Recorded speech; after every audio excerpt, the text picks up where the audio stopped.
to make WhatsApp poll vote? For that, you just have to open WhatsApp.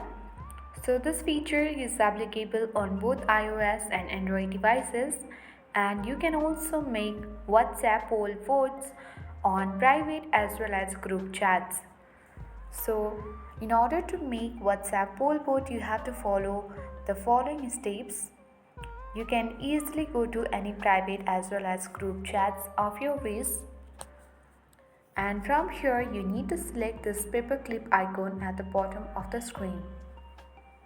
From here select poll, and once you reach on this create poll section, you need to ask question.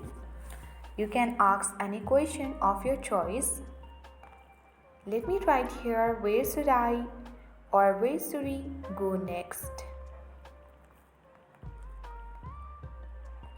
Once you write the question, you need to tap on these options and add the options.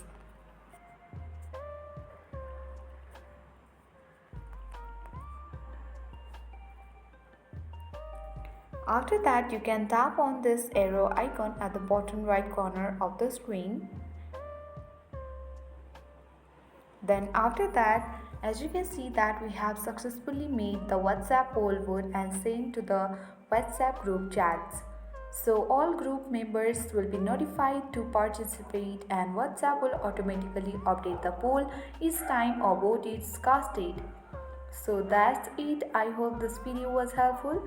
Thank you for watching and see you in the next video.